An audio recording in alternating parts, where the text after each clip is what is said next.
Democratic senators, meanwhile, stepped back and watched the whirlwind consume them. The Washington Post reported Thursday that 4 women have said Roy Moore, the GOP's nominee for senator in Alabama's special election, sexually pursued them when they were between the ages of 14 and 18 and he was in his 30s. Senator John McCain, Arizona, was one of the only GOP politicians to come out and say, unequivocally, that Moore needs to step aside. Most of his colleagues said that if the allegations are true, they would disavow Moore. Moore called the Washington Post's story fake news and intentional defamation. Some state politicians and conservative pundits defended Moore. They gave him a pass by claiming that the interactions were consensual and that he didn't do anything but kiss the 14-year-old girl. The Washington Post, by the way, reported that Moore did far more to Lee Corfman than kiss her. Republicans now face some uncomfortable questions. Do they cut ties with Moore? What does the Republican National Committee do with its joint fundraising agreement with Moore? Do they back a write-in campaign for someone else?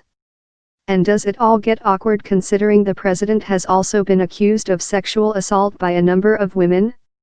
The Democratic National Committee and the Democratic Senatorial Campaign Committee were conspicuously quiet.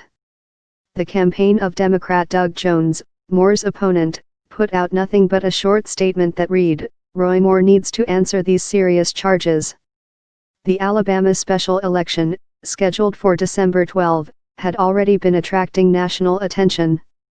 Moore was known for being the deeply conservative Chief Justice of the Alabama Supreme Court, where he ordered state probate judges to ignore the U.S. Supreme Court's ruling on marriage equality.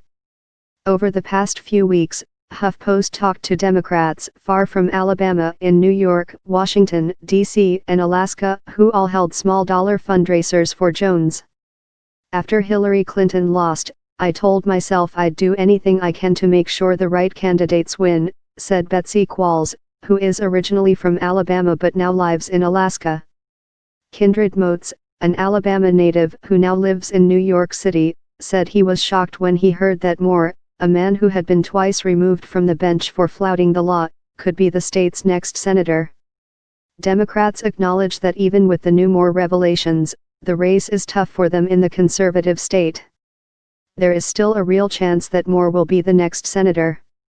There remains a significant amount of debate within the party about whether the national committees should get more involved, and whether such activity would help or hurt Jones.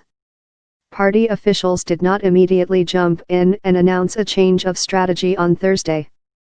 Democratic senators did, however, start to step up some of their fundraising for Jones. Senators Kirsten Gillibrand, DNY, Kamala Harris, D. California, Tim Kaine, DVA, Chris Murphy, D-Con, and Elizabeth Warren, D-Mass, all sent out or tweeted solicitations for Jones after the scandal broke. Moore, meanwhile, also sent out an email and used the report that he sexually assaulted a 14-year-old girl to raise money from his supporters. Related video, watch News TV and more on News Pulse View.